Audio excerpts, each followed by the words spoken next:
समानुपाती है, directly proportional है। किसके?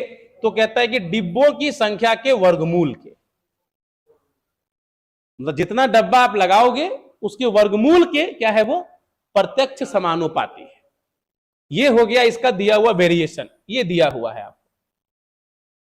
फिर कहता है कि कंडीशन दिया आपको कि बिना कोई डब्बा के कितना चाल है उसका, S0 कहते हैं हम, S0, S0 मतलब बिना कोई डिब्बा के इंजन का चाल है 42 किलोमीटर प्रति घंटा। जैसे ही डिब्बा लगाते हैं उसकी चाल घटती है, डब्बा लगाएंगे चाल में कमी होगा। अब बात यह है, कहता है कि अगर 9 डिब्बा जोड़ देते हैं तो इंजन की चाल कितनी हो जाती है, 24। समझ पा रहे हैं बात? जैसे ही 9 डिब्बा लगाते हैं तो इंजन की चाल हो जाती है 24। ठीक, अब जरा देखिए कि हम इसको एक रिलेशन के रूप में अगर लिखना चाहें इसको, तो ये प्रोपोर्शनलिटी साइन को हटा करके इक्वल का साइन यूज करना है और लिखेंगे क्या, देखिए तो चाल में कमी बराबर एक समानुपातिक ध्रुवांक लेके आएंगे के और इंटू रूट एन। ये हमारा रिलेशन हो गया। इसमें के भी नहीं पता है, रूट एन भी नहीं पता है, तो हमारा काम है कि के का मान अगर मिल जाए तो हमको एक संबंध मिल जाएगा, तो डायरेक्ट रिलेशन मिल जाएगा। तो के का मान कैसे निकालें? तो पहला सीरीज है कि बिना डिब्बे के 42 है, बिना डिब्बे के, और जब डिब्बा लगा दिया तो कितना हो गया, और कितना डिब्बा लगाए थे आप, 9 डिब्बा। ये आपका पहला रिलेशन है कि जब आपके पास बिना डिब्बों के 42 था, डिब्बों के साथ 24, यही ना चाल में कमी होगा। चाल में कमी का मतलब प्रारंभिक चाल माइनस अंतिम चाल, और वही के रूट 9 के बराबर है। तो कितना आ रहा है ये देखिए तो 18, तो के का मान 6 आ जाएगा आपका, ये 3 आ जाएगा, ये तो 3 छक्के 18। तो के का मान जैसे ही 6 आ गया, यानी हम लोगों ने क्या देख लिया, रिलेशन मिल गया हमको। क्या रिलेशन मिला कि अब आसानी से हम लोग पता कर सकते हैं कि चाल में कमी इक्वल टू 6 और रूट एन, बस हो गया, ये हमारा फॉर्मूला हो गया।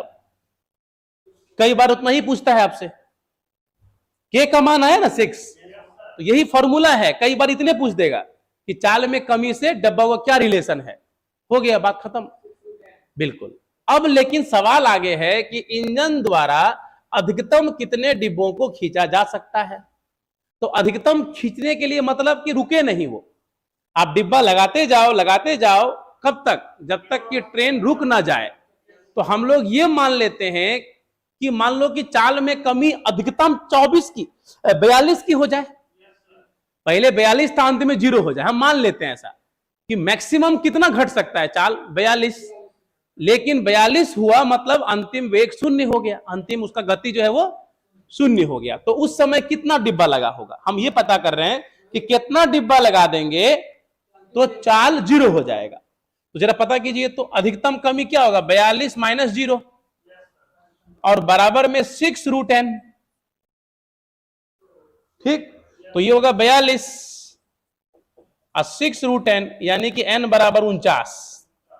तो 49 डब्बों के साथ हमारी गाड़ी रुक गई,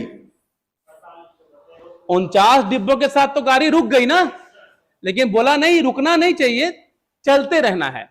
तो हम खाली एक डिब्बा उसमें से निकाल देंगे तो रुकेगा नहीं, यानी हमारा आंसर क्या होगा 48। यानी कि अधिकतम डिब्बा क्या होगा जिससे ट्रेन चलेगी, अधिकतम डिब्बा जो लगेगा वो क्या होगा 49 माइनस 1 48, जिसके लिए स्पीड क्या होगा 0 नहीं होगा।